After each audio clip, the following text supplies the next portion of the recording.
I never meant to walk into that place. It was a Tuesday in late October, the kind of gray that feels permanent. Rain was slapping sideways against the subway cars, and I had already missed my stop once because my eyes wouldn't stop blurring from the exhaustion. I worked the closing shift at a downtown dry cleaning depot, a hole in the wall tucked between a liquor store and a pawn shop. My job wasn't complicated. Tag the clothes, steam the suits, hang them in alphabetical order. What was complicated was everything else. The rent was 2 weeks past due. My mom's insulin prescription had doubled, and my little brother, Ezra, had just texted that the electricity at home had cut out again. I was on my last delivery of the day. One pressed tuxedo, marked urgent, client pickup, to be dropped off by hand at the Avondale Royale, a hotel I had only ever passed on my way to cheaper parts of the city. The place looked like it had been carved from light. Marble steps, glass doors taller than the city trees. 2 doormen in black coats with gold trim didn't even look at me when I walked in, dripping wet, holding a garment bag too big for my frame. The lobby was nearly silent. Soft jazz played somewhere I couldn't place. The carpet swallowed my steps, and I swear even my breath felt out of place. I looked at my delivery slip again. Suite 47B, penthouse concierge desk, personal handoff. I pressed the elevator button. I half expected it to reject me like the building knew I didn't belong. But it opened. The ride up was smooth, too smooth. My reflection in the mirror-lined walls looked thinner than usual, pale. The red hoodie I wore under my plastic poncho clung to my arms like it was apologizing for being there. When the doors opened, I found myself standing in a hallway that didn't look real. Everything was gold-trimmed. The lighting was soft, indirect, the scent expensive, like warm cedar in winter, but no one was at the concierge desk. No one was anywhere. I waited 5 minutes. 10. My shoes had started to squelch on the marble floor. The garment bag was slipping from my hand. I stepped around the corner, trying to find anyone to take the tuxedo, but all the doors were shut. The entire floor was eerily quiet. And then, at the far end of the corridor, I saw a small lounge, an open door, with light spilling out. That's where I made the first decision I would regret. I stepped inside.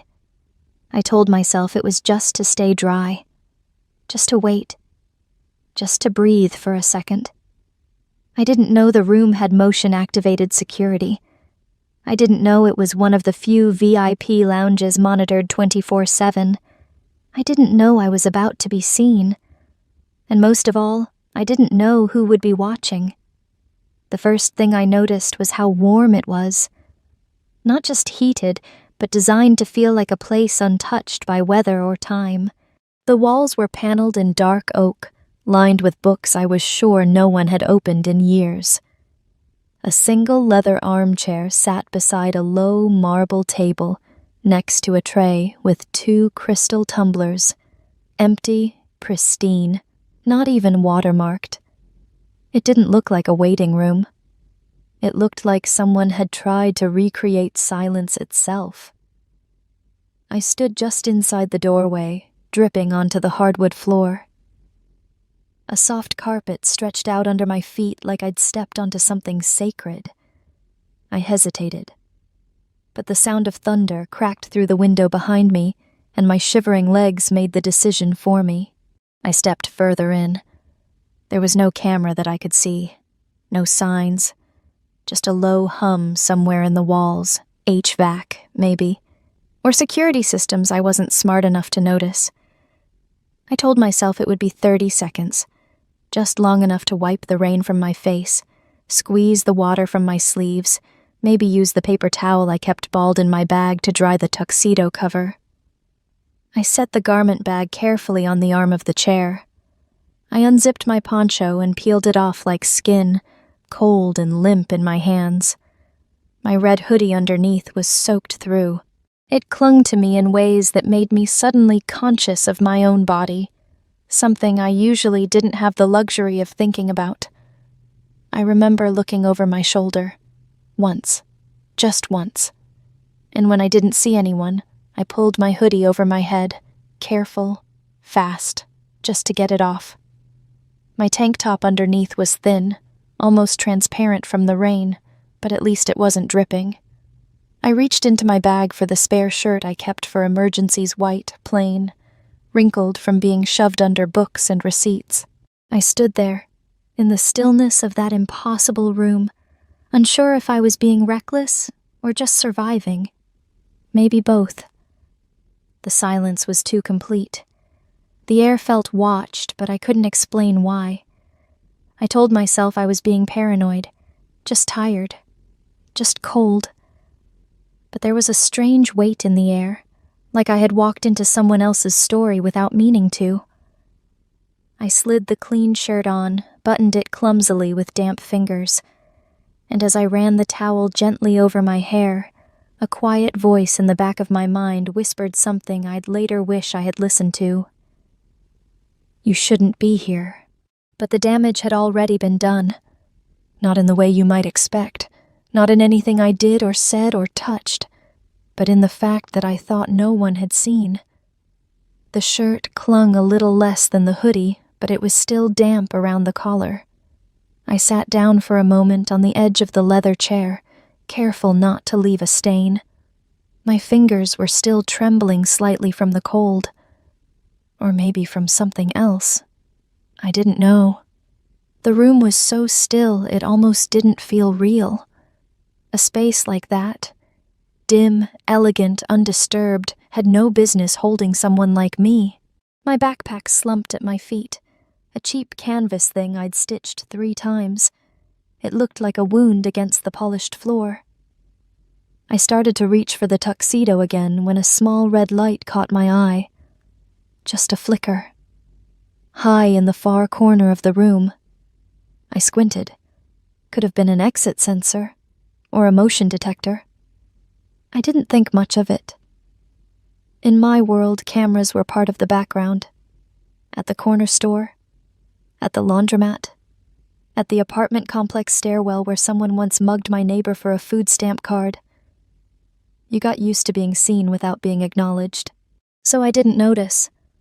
Didn't stop to wonder if this particular room, the one they didn't even lock, might have been watching back.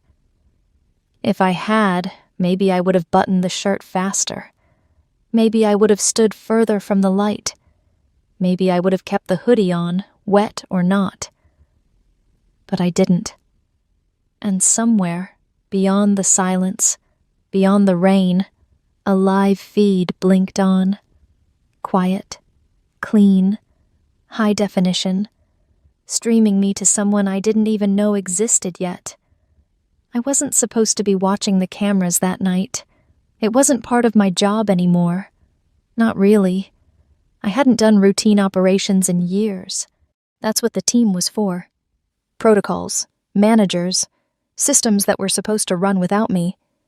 But the system had glitched twice in 1 week. And when my tech lead didn't respond to my texts after 9 p.m., I logged in myself, more out of habit than anything. The interface was the same. Same grid of floors. Same red blips when motion was detected. Suite 47B's private lounge had triggered a flag unusual this late at night. That floor was reserved for legacy clients, the kind who didn't order pizza or wander in soaking wet. I clicked the feed, and froze. She was standing there, halfway into the room, clothes clinging to her like a second skin. Not posed, not seductive, just tired. Like the night had gone 2 steps too far. I should have looked away. God knows I had every reason to. But something about her felt off, not in the way that demanded security, but in the way that gnawed at memory. She was moving fast, nervously, folding something into her bag, tugging at the sleeves of a clean shirt like it didn't belong to her. I leaned forward slightly, squinting, not at her face, but at her neck. Something caught the light. Faint. Small. A tattoo or maybe just a bruise.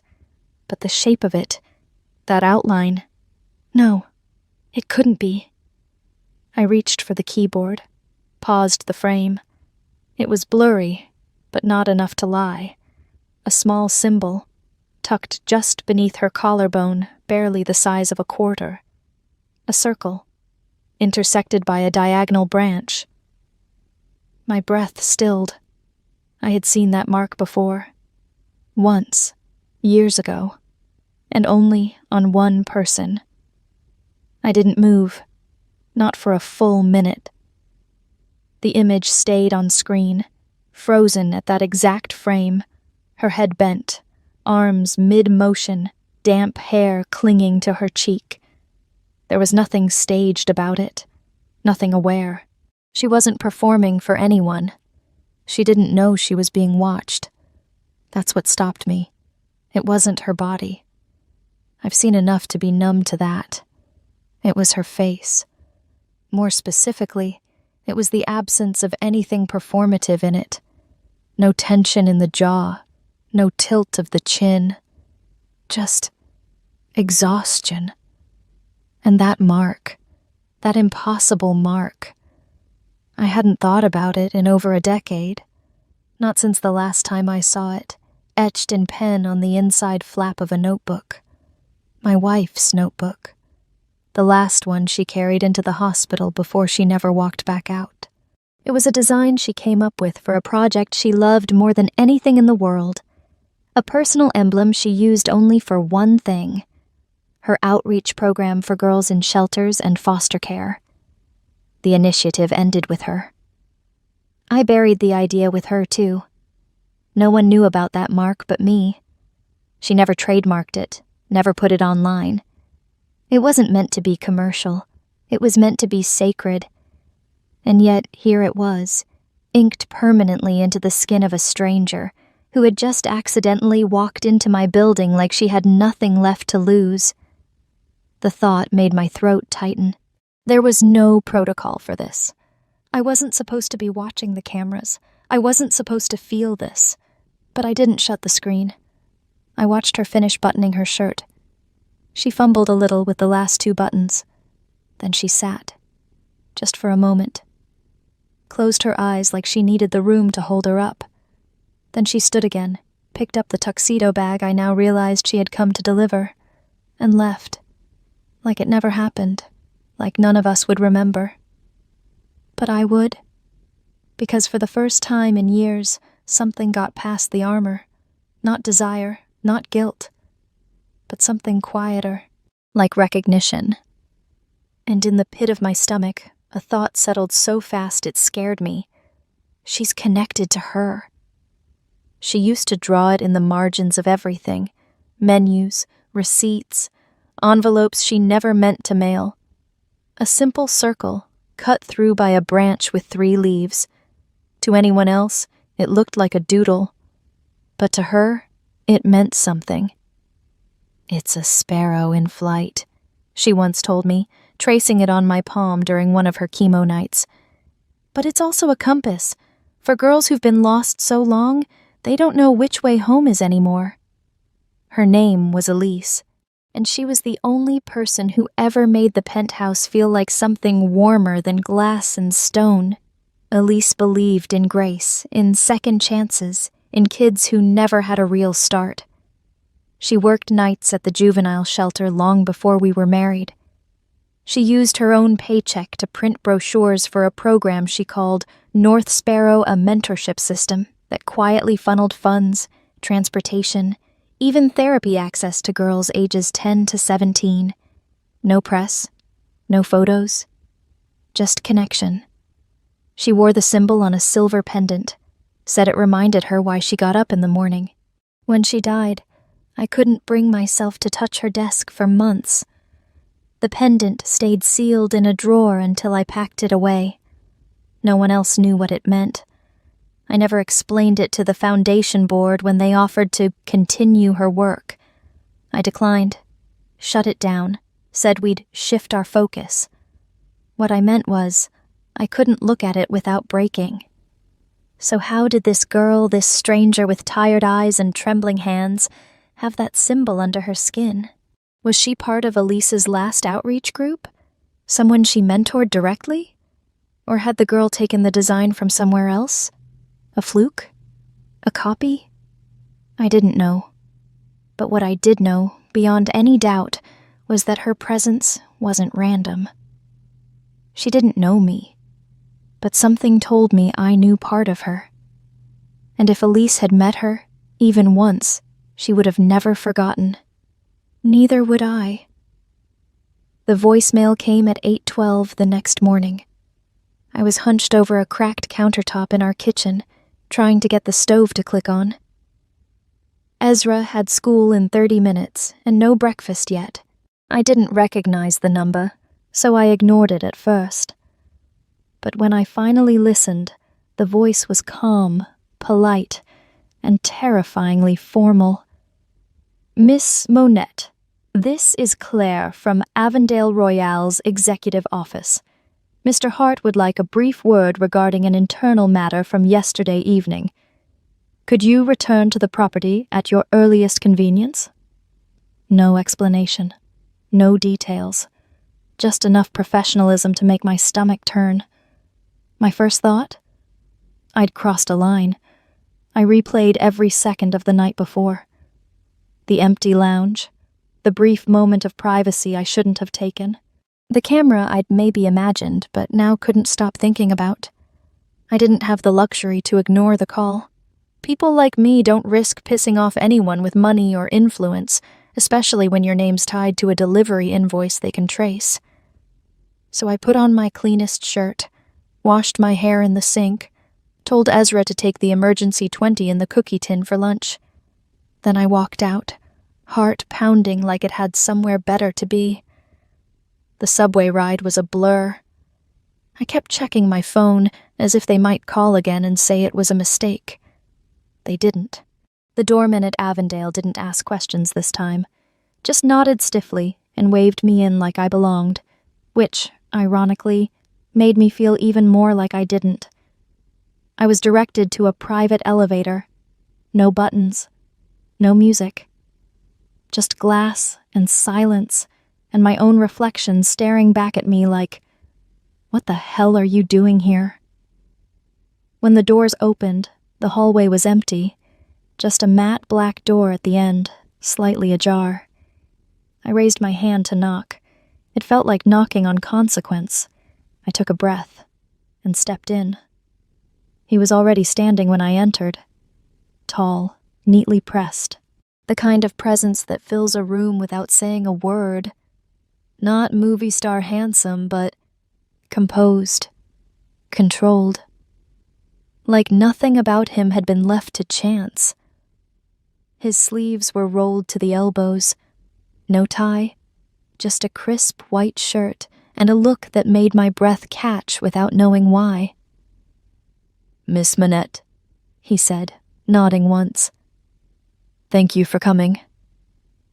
I nodded back, unsure where to put my hands. He gestured toward the chair in front of his desk.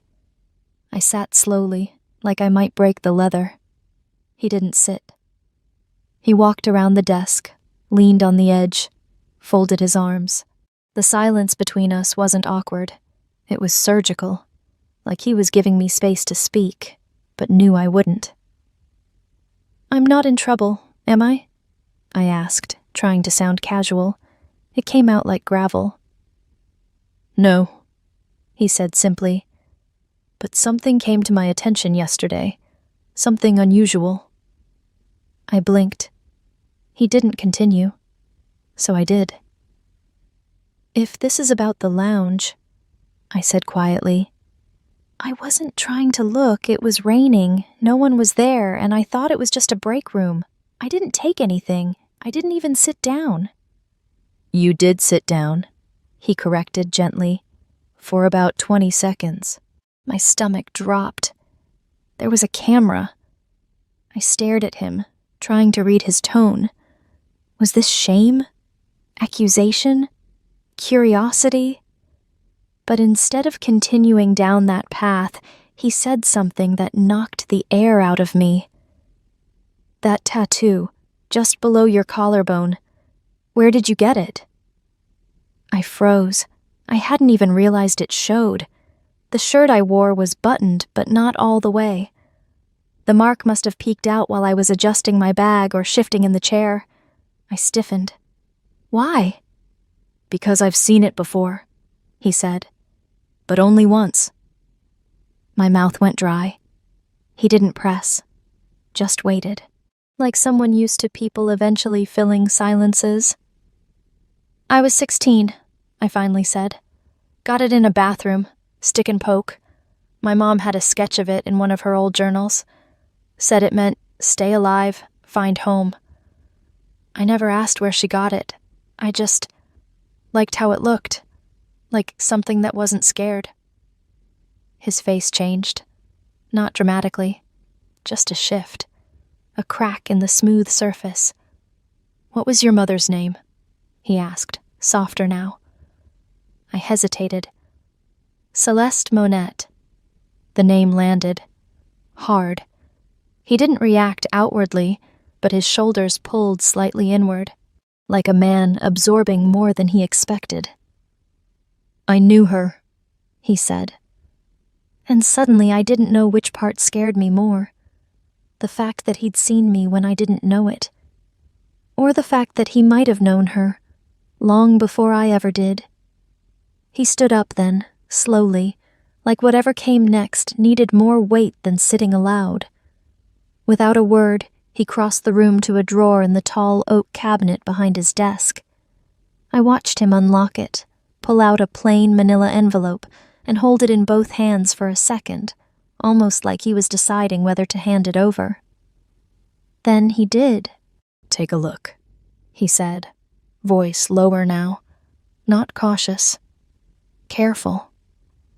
I hesitated, then slid the contents onto my lap. First, a photograph. Faded around the edges, time-stamped in a font I hadn't seen since early 2000s camcorders. A woman, early 30s, short dark hair, warm smile, stood in front of a brick building with a child. A little girl with tangled curls and scraped knees. Me. I didn't remember the photo being taken, didn't even remember that day. But I knew the building, a temporary housing shelter. We'd lived there for 4 months after my mom lost her second job. The woman beside me in the photo wasn't my mother, but her hand was on my shoulder like she'd known me, like she'd meant to protect something. There was a chain around her neck, and hanging from it, the exact same symbol I'd had tattooed near my collarbone. A sparrow in flight, 3-point wing, circular tail. I looked up at him, the envelope still in my lap. "You knew her?" I asked. He nodded. "Her name was Elise. She was my wife." The air left my lungs. He sat down finally, across from me this time. "She ran a mentorship initiative," he continued. "Unlisted, private, focused on girls in shelters. Sometimes she visited them, met the families, helped cover things quietly: bus fare, medical, school uniforms. She didn't keep records. Said paper trails made people nervous." He gestured to the second item I hadn't opened. I unfolded the note slowly. The paper was thick, off-white, edges curling like it had been touched too often. It was in her handwriting. October 19th, 2008. Raina is small but fierce. She clung to her mother's side like her life depended on it, and maybe it did. There's something about her sharp and stubborn, like she's already learned too much. I left a copy of the sparrow sketch with her mom. Maybe one day, Raina will make it hers. My hands trembled. The room felt too big. He leaned forward, elbows on his knees. "I don't know what it means that you're here now, but I think Elise would have wanted me to find out." And just like that, the question shifted from, What did I do wrong? To what did she leave behind in me? I didn't say yes right away.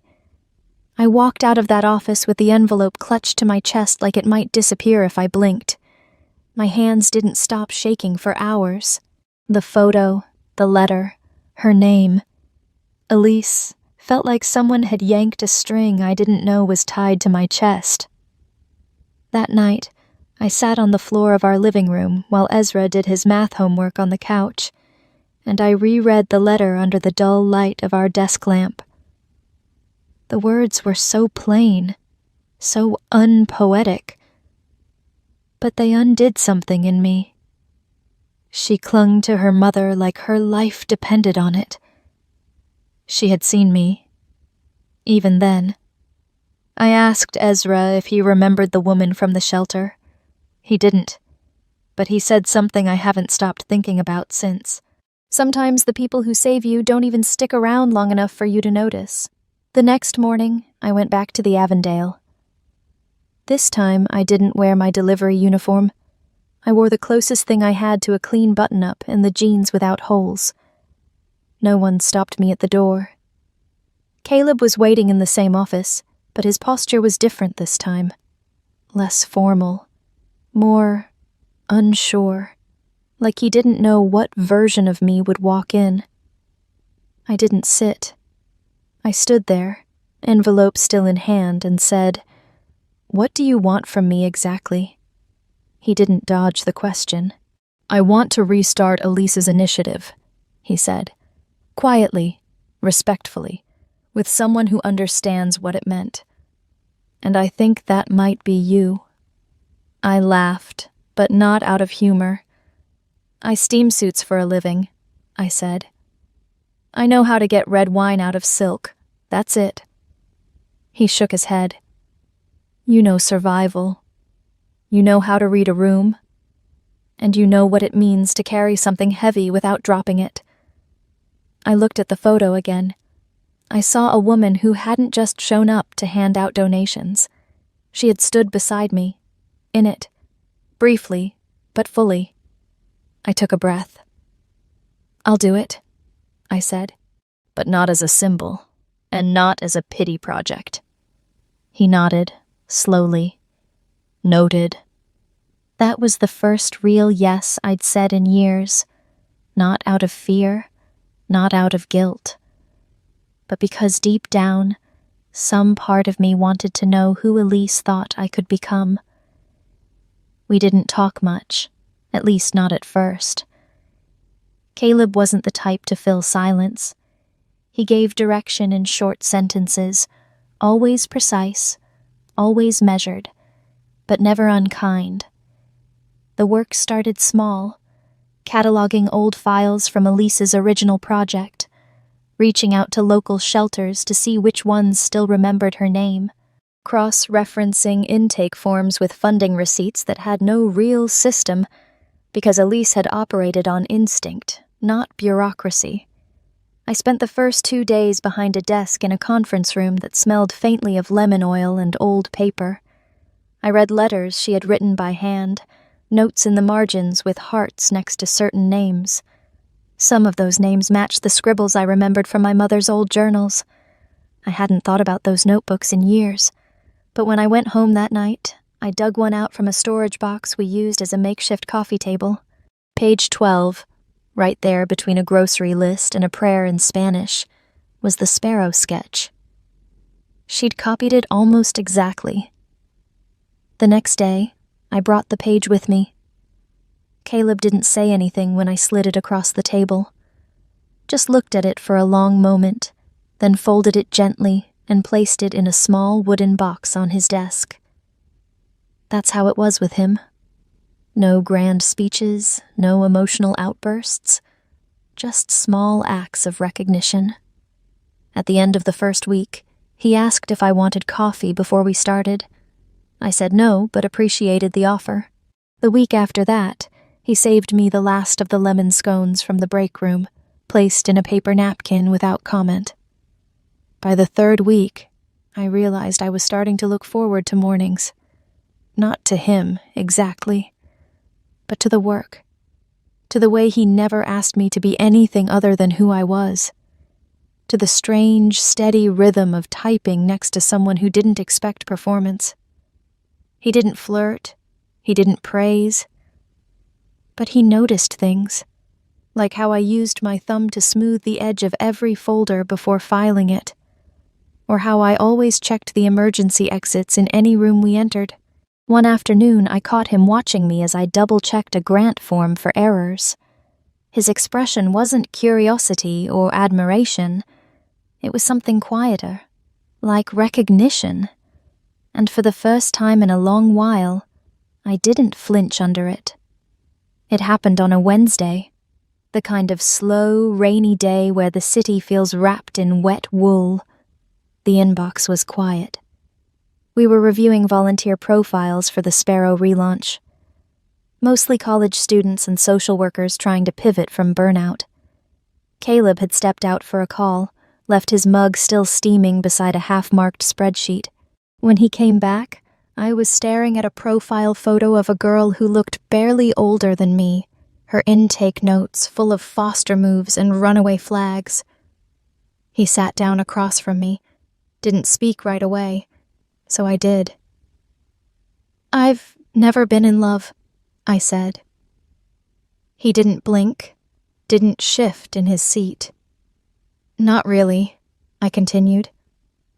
"I've tried, dated guys from school, hooked up once or twice, but it never stuck. I never trusted it, or them, or myself around them." Still nothing from him, just presence, stillness. "It's not fear," I added. "It's just, when you grow up expecting everything to fall apart, you don't build anything with soft edges, not even your heart." He nodded once, slow, thoughtful. Then he went back to sorting applications like I hadn't just said something I'd never told anyone before. But I noticed the pause in his hand when he reached for his pen. The way his fingers stayed still for a beat too long. That was enough. I didn't need a speech. I didn't want sympathy. I just wanted someone to know the truth about me. And for the first time, I didn't regret saying it out loud. I was looking for the grant proposal file. That's the part that still gets me. I wasn't snooping. I wasn't curious. I just wanted to double-check the language on one of the funding clauses before submitting it for legal review. Caleb had stepped out to meet with one of the board chairs. Said he'd be gone 15 minutes. Tops.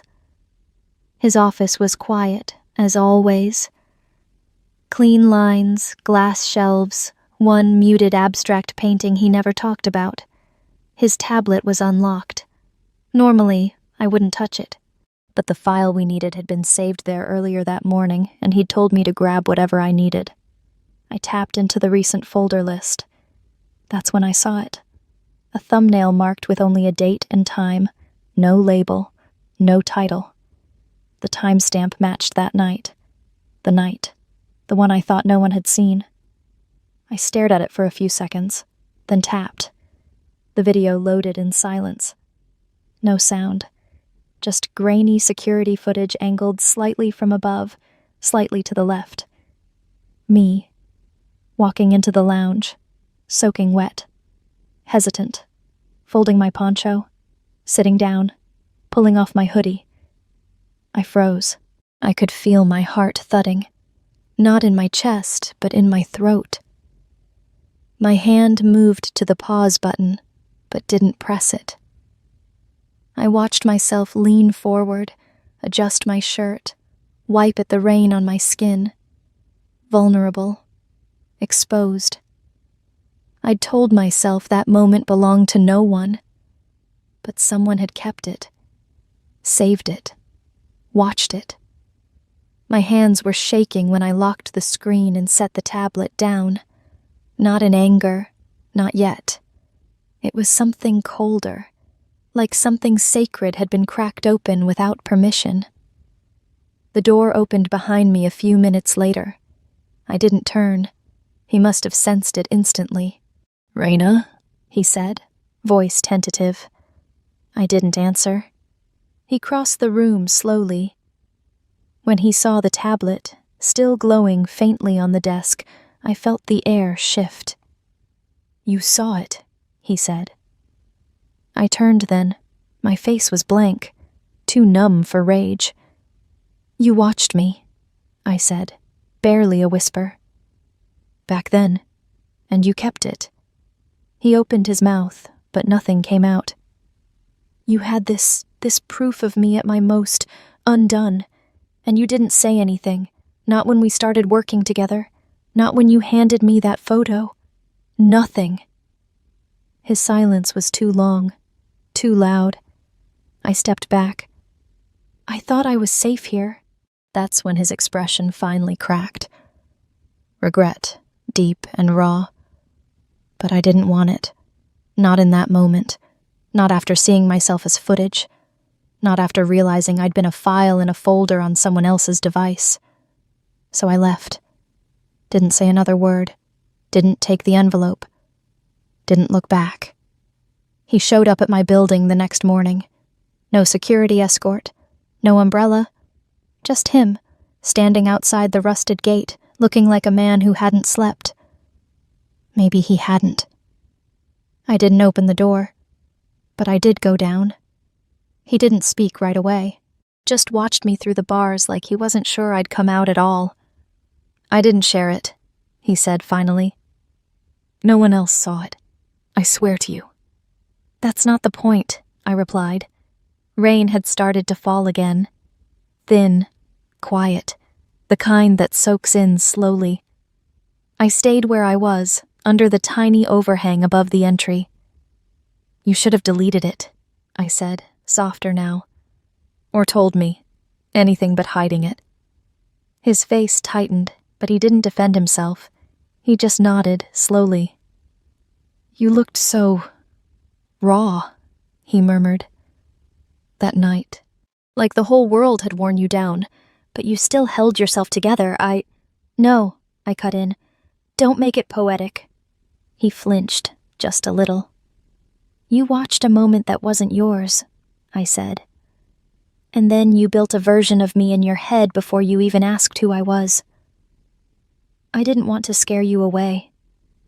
You did anyway." He looked down, hands in his coat pockets, like he didn't know what to do with them anymore. "I don't trust people easily," I said, trying to keep my voice even. "But I trusted you. I trusted this place. And now I can't walk into that building without wondering who's watching, what else I never saw." "Raina," he said, stepping closer. "Let me fix this." "You can't." My voice cracked on that one. And that's when I realized this wasn't about the footage. Not entirely. It was about how I let myself believe I was safe. Again. And how wrong I'd been. "I need space," I said. "Not promises. Not explanations." He nodded again. But he didn't move. So I did. I turned, walked back up the stairs, and closed the door behind me. No dramatic slam.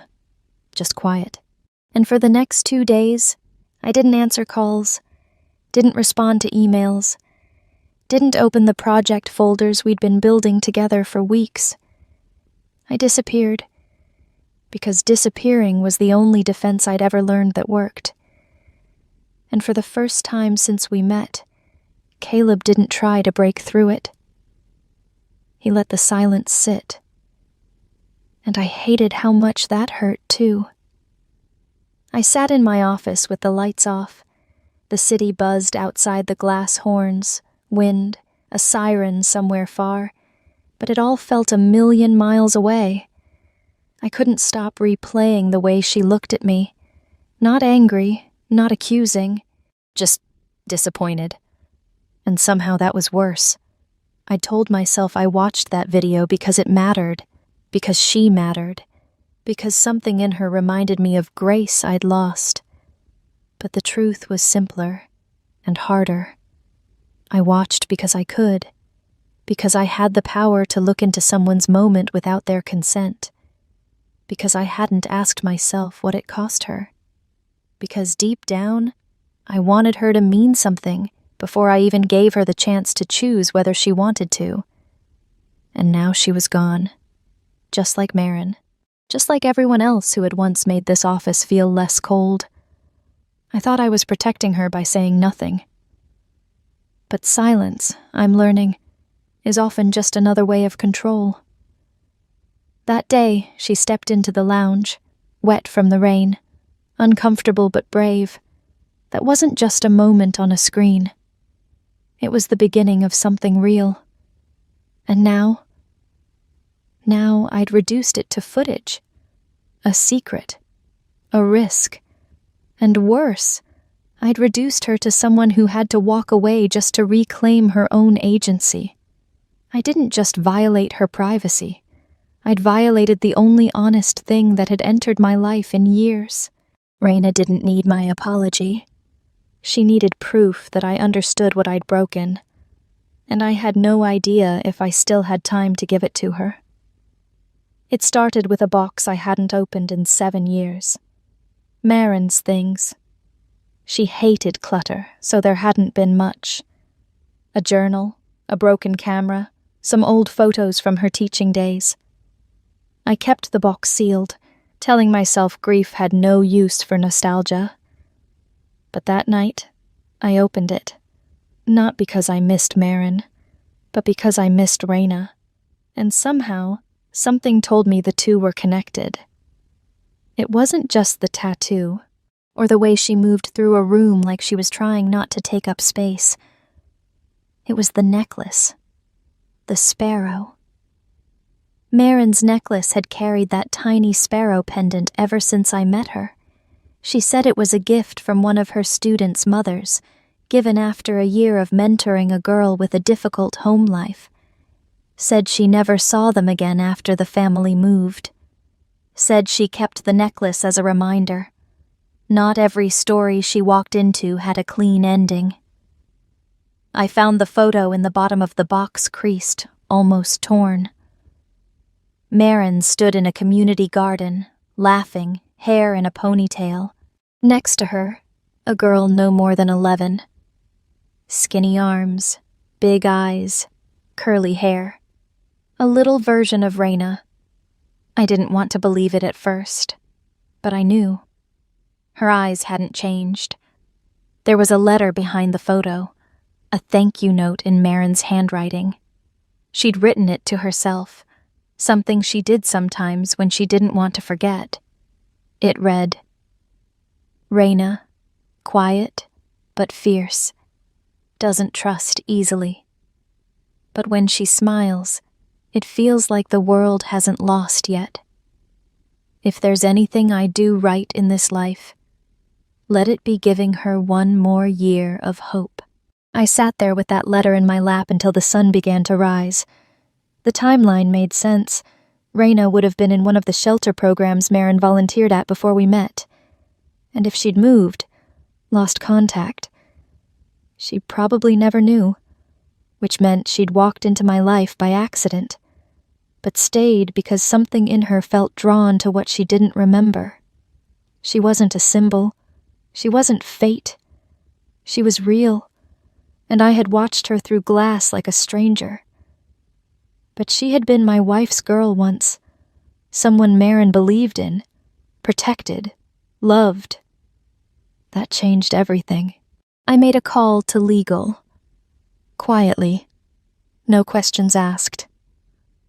I asked them to check if her name had ever crossed the Sparrow Youth Grant records. 10 minutes later, I had the answer. Yes, Raina Ellis had been the youngest recipient of the Marin Scholarship Pilot Fund, the same program we shelved after she died. She had always belonged to this place, long before I watched her, long before I failed her. Now the only question was, would she ever let me try again?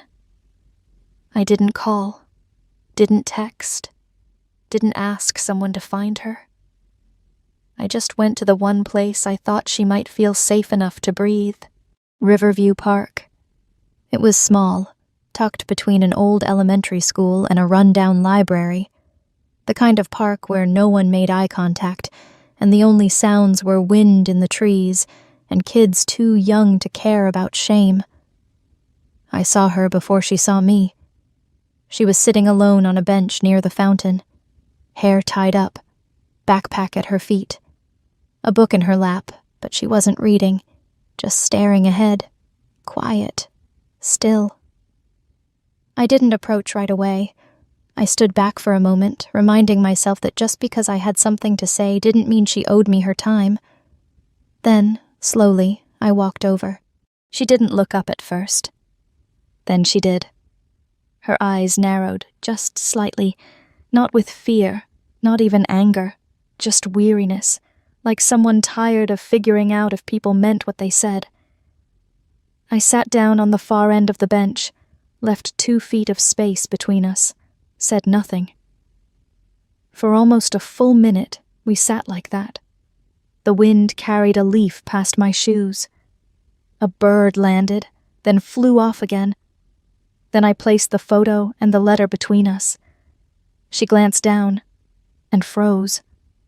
Her hand hovered over the page but didn't touch it. I spoke, but only once. This was from my wife, before she passed. She worked with you, back then. You probably don't remember. She didn't blink, just kept staring at the photo.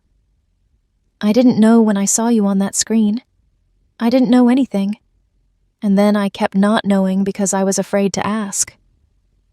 Silence. Then her voice flat, low, but steady. That's me? I nodded. Yeah. She touched the corner of the photo gently. Her thumb trembled. She taught me how to braid my hair. Gave me a book when my mom didn't show up for 3 nights in a row. I remember her voice. Soft. She said the world wouldn't stay broken forever. Her eyes welled, but no tears fell. I didn't interrupt. I just listened. Finally, she looked at me. Really looked. You knew this before or after the video? After, I said. Long after, and that's why I'm not here to ask for anything. She held my gaze for a long time, then nodded. That's the first honest thing you've said. I stood, left the photo and the letter on the bench.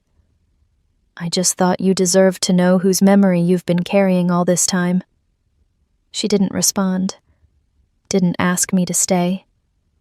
But she didn't walk away either. As I turned and left, I didn't feel lighter, but I felt clearer. And sometimes that's the first real step toward redemption. I didn't go home after the park.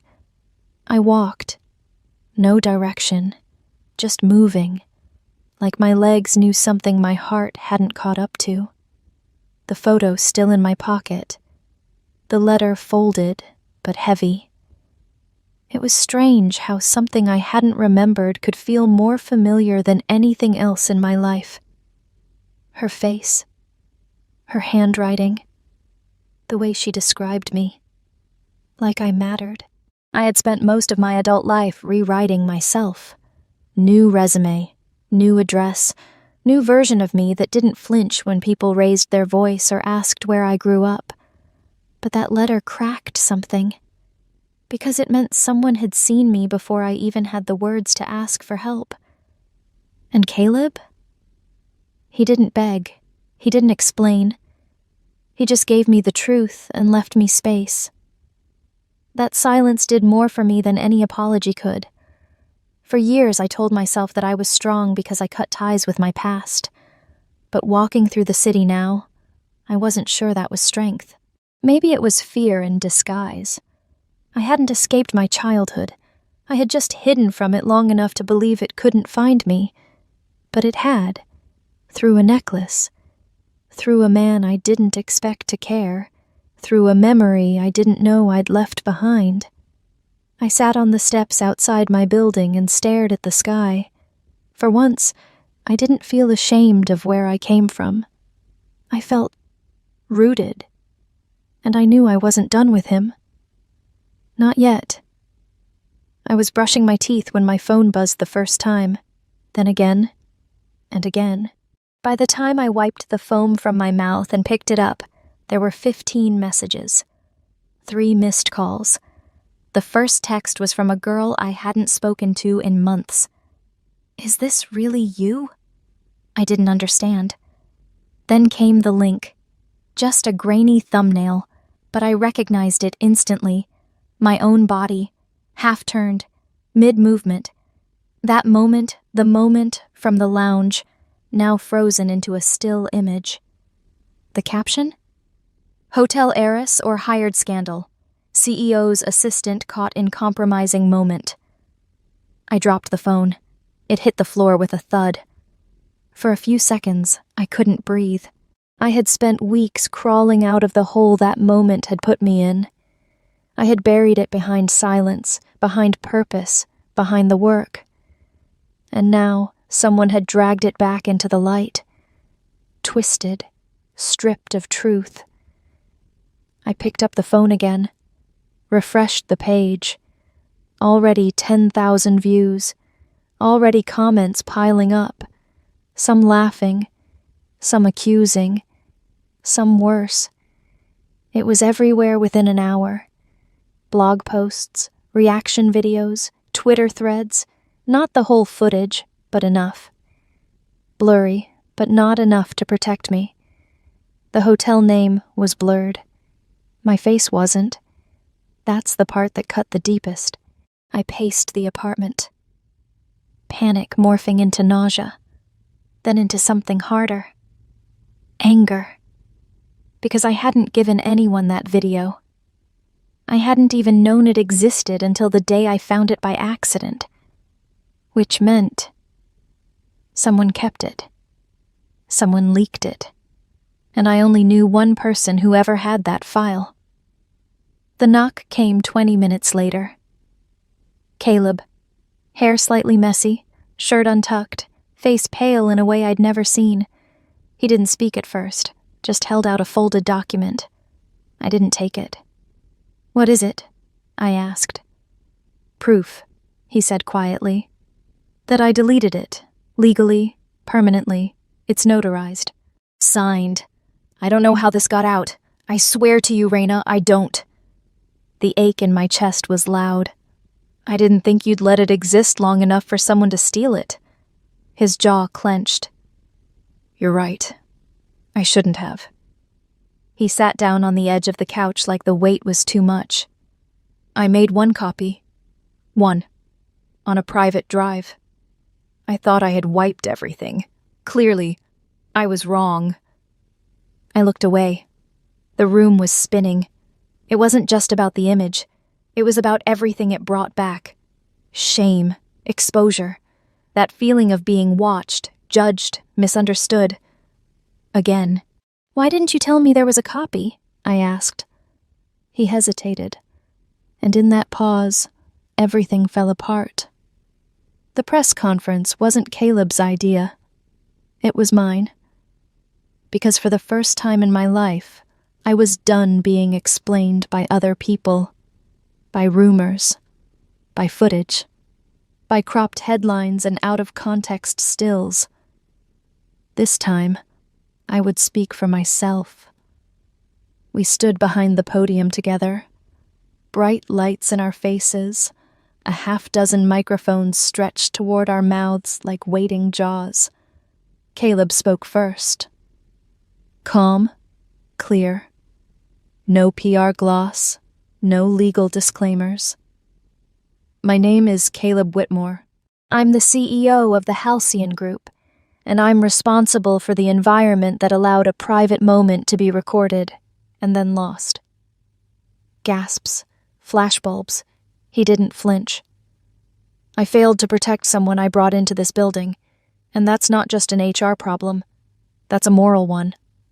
He turned to me, then stepped back. It was my turn. I didn't have a speech. I had a voice. My name is Raina Wells, I began, voice quieter than I meant it to be. I was a housekeeping assistant, a night shift temp. I never expected to meet a CEO, let alone work for one. I paused. Somewhere in the second row, someone tilted their head, curious. I didn't undress to be provocative. I was drenched from rain, I was cold, and I thought I was alone. That's all. No flashbulb this time, just silence. I didn't know there was a camera. I didn't know someone would see, and when I found out later, I left. Deep breath. My first instinct was to disappear, because for people like me, people who grew up with no safety net, no family, no protection, we survive by becoming invisible. I looked over at Caleb. He met my eyes without blinking. But Caleb found me again, not to cover up a scandal, not to silence me. He brought me a letter, a necklace, a part of my childhood I didn't even know I'd lost, and for the first time, someone connected the dots between my past and my future. A few reporters scribbled, others just listened. I didn't cry. I thought I might, but there was nothing left to mourn. I'm not a headline. I'm not a mistake, and I'm not going to apologize for surviving. Someone in the back started clapping, hesitant, unsure, then a few more, until it filled the room like rain after a drought. We didn't smile. We just stood there, side by side, letting the truth echo a little longer. Outside, the sky was overcast. But for the first time in weeks, I didn't feel like hiding. The email came 3 days after the press conference. Simple subject line. From Claire. A friend of Evelyn. I read it twice before I realized who Evelyn was. Caleb's wife.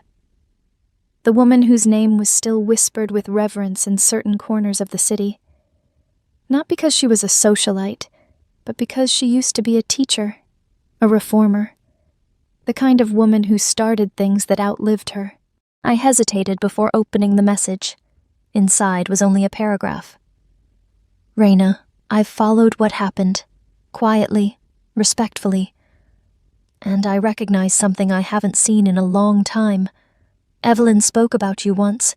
You were just a child then. Would you meet me? There's a project I'd like you to consider.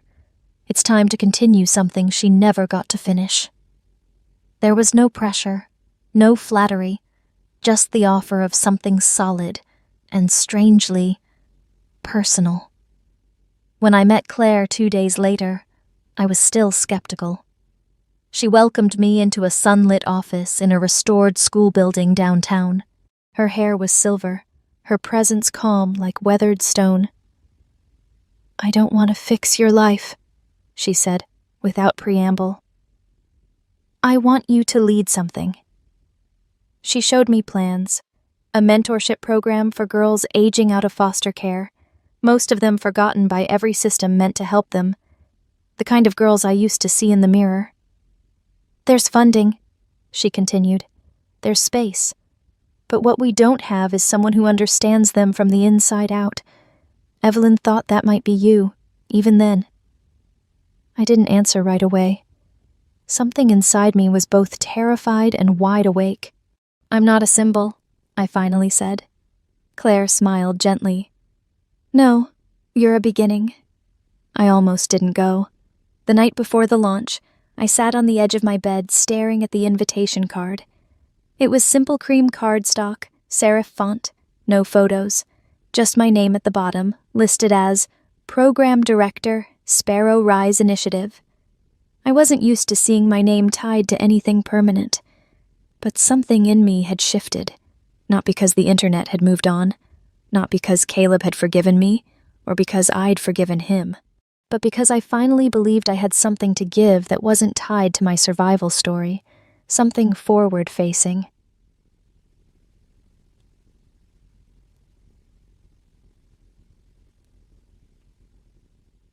Claire met me at the entrance of the small community center where the event was held.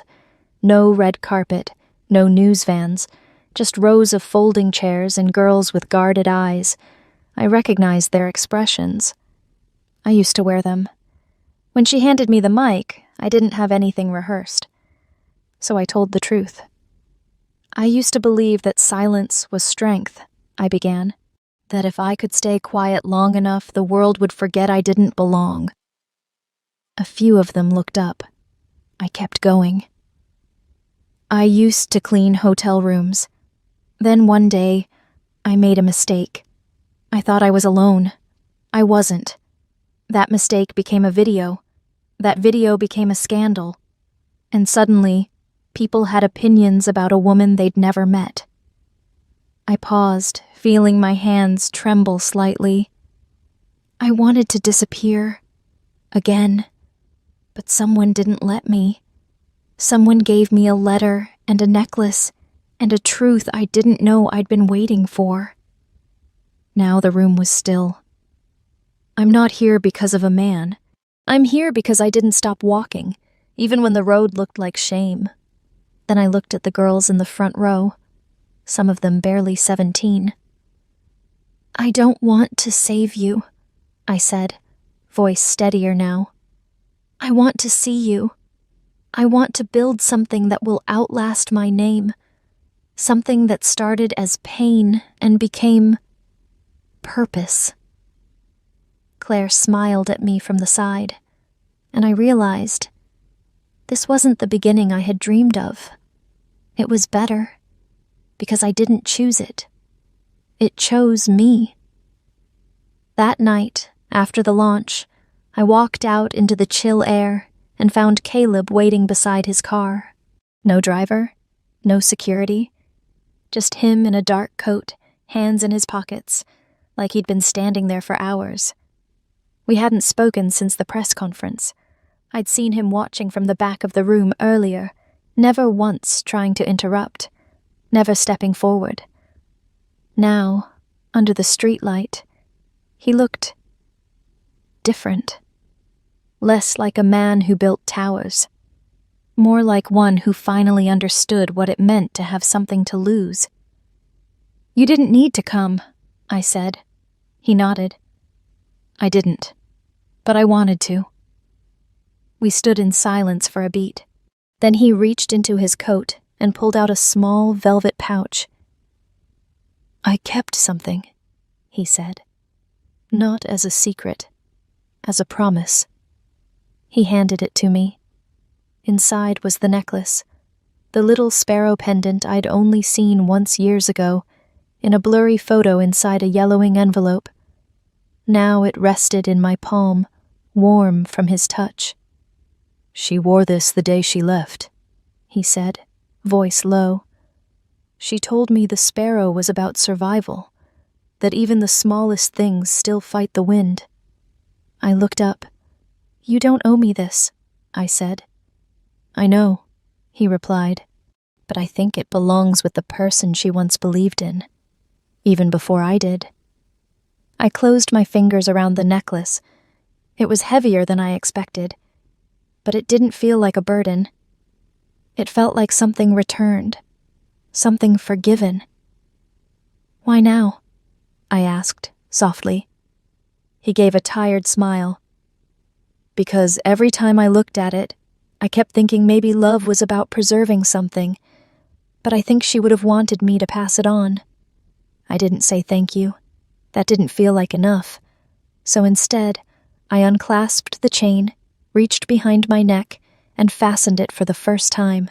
The pendant rested just below my collarbone, right where my scar used to be, right where her symbol once was. Right where I'd carried every part of me I thought I had to hide. Looks better on you, he whispered. The moment didn't ask for anything more. Not a kiss, not a promise. Just presence, just history, handing itself to the future, quietly, tenderly, like a sparrow, landing after a long flight. I never used to sit by the window, not on buses, not in waiting rooms, not in planes. Something about it made me feel too exposed, like if I looked out, someone might look in. But today, I did. The sun was starting to set, washing the clinic's hallway in a golden light. I had just finished reviewing the first grant applications for the girls. Their stories still echoed in my chest, so different from mine, and yet painfully familiar. Caleb passed by earlier. He didn't say much, just rested his hand lightly on my shoulder and kept walking. That was enough. No performance, no resolution, just presence. I sat down by the long stretch of windows near the west wing, the city sprawling out beneath me, people moving in tiny specks, unaware of how someone on the 12th floor was finally breathing. For the first time in years, I didn't feel like I had to run. I wasn't hiding behind work or guilt or fear of being found out. I wasn't wondering who was watching or what they were thinking. I wasn't rehearsing how to leave. I was just sitting. Still, here. The pendant lay warm on my skin, catching the last bit of sunlight. Not a scar, not a symbol of pain anymore, just mine. A nurse walked by and smiled. I smiled back, and for once, I didn't flinch. I didn't pretend to be someone else. I didn't look away. I stayed, and I looked straight ahead. I sat in the window seat, and I didn't look away.